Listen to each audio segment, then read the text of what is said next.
Hello दोस्तों, स्वागत है आपका हमारे यूट्यूब चैनल पर। आज हम बात करने वाले हैं अमीर बनने का असली सीक्रेट क्या है और माइंड योर ओन बिजनेस का मतलब क्या है। तो दोस्तों, क्या आपने कभी सोचा है कि आपकी सैलरी का असली मालिक कौन है? आपको लगता होगा कि वो पैसा आपका है, लेकिन ध्यान से देखिए, जैसे ही सैलरी अकाउंट में आती है, पहला हिस्सा सरकार इनकम टैक्स के रूप में ले लेती है। फिर आप बैंक को ईएमआई देते हैं। फिर आप दुकानदारों और कंपनीज को उनके प्रोडक्ट खरीद कर अमीर बनाते हैं। आखिर में आपके लिए क्या बचता है? सिर्फ अगले महीने की सैलरी का इंतजार। तो दोस्तों, रॉबर्ट कियोसाकी अपनी किताब रिच डैड पुअर डैड के तीसरे चैप्टर में एक कड़वी बात कहते हैं, आप दूसरों के लिए काम कर रहे हैं लेकिन अपने लिए कुछ नहीं कर रहे। आज हम सीखेंगे कि कैसे इस चक्रव्यूह से निकलकर अपना खुद का बिजनेस खड़ा करना है। और दोस्तों, ज्यादातर लोग प्रोफेशन और बिजनेस को एक ही समझते हैं। अगर कोई कहे कि वो बैंकर है तो वो उसका प्रोफेशन है, लेकिन क्या वो बैंक उसका है? नहीं। कियोसाकी का एक मशहूर किस्सा है।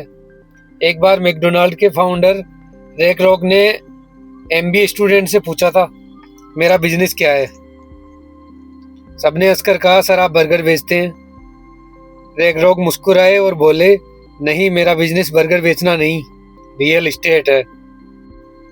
उनका प्रोफेशन बर्गर बेचना था, लेकिन उनका असली बिजनेस वो जमीन थी जहां मैकडोनाल्ड के आउटलेट्स खुले थे। अब इससे सीख मिलती है कि आपका प्रोफेशन वो है जिससे आपके खर्चे चलते हैं, लेकिन आपका बिजनेस वो है जो आपका असेट्स कॉलम बनाता है।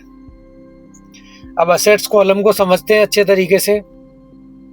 रिच डैड कहते हैं, अपने दिन की नौकरी मत छोड़िए, लेकिन अपने बिजनेस पर ध्यान देना शुरू कीजिए।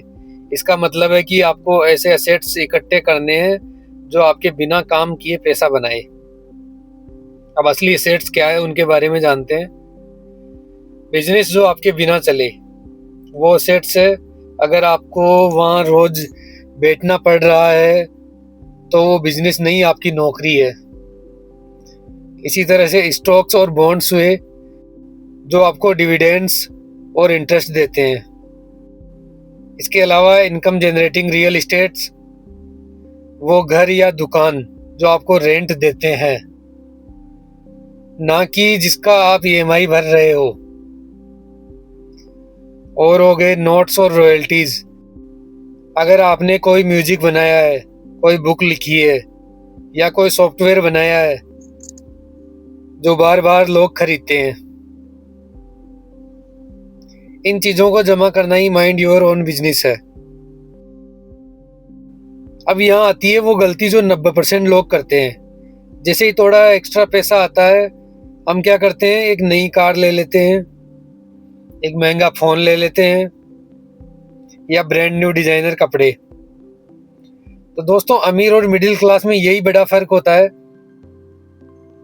मिडिल क्लास लोग अमीर दिखने के लिए लाइबिलिटीज पहले खरीदते हैं। इससे वो और ज्यादा रेट रेस में फंस जाते हैं, क्योंकि अब उन्हें उन चीजों के बिल भरने के लिए और ज्यादा नौकरी करनी पड़ती है। दोस्तों, आपको रेट रेस के बारे में जानना है कि रेट रेस क्या है, रेट रेस से बाहर निकलने का तरीका क्या है, तो इसके लिए आपको डिस्क्रिप्शन में लिंक मिल जाएगा। वो वीडियो पूरा देखिए, उसके अंदर आपको रेट रेस के बारे में पूरी जानकारी मिल जाएगी। तो दोस्तों, अब शुरू कैसे करना है? सबसे पहले आपको अपने खर्चे कम करने होंगे, जिससे कि आप लायबिलिटीज से बचते रहेंगे। अपने प्रोफेशन में मेहनत कीजिए, लेकिन उससे मिलने वाले हर रुपए को असेट्स बनाएं। अपने असेट्स को कभी भी खर्च मत कीजिए, उन्हें दोबारा री इन्वेस्ट कीजिए ताकि वो और बड़े हो सके। याद रखिए, आपका एक एक रुपया आपका एक एम्प्लॉय है। उसे ऐसी जगह लगाएं जहां वो 24 घंटे आपके लिए काम करे और नए एम्प्लॉय लेकर आए। तो दोस्तों, माइंड योर ओन बिजनेस का सीधा मतलब है अपने भविष्य की जिम्मेदारी खुद लेना। दूसरों को अमीर बनाना बंद कीजिए और अपना एम्पायर खड़ा कीजिए। अगर आपको यह लेसन समझ में आया तो वीडियो को लाइक कीजिए, चैनल को सब्सक्राइब कीजिए। मिलते हैं नेक्स्ट वीडियो में। तब तक के लिए धन्यवाद।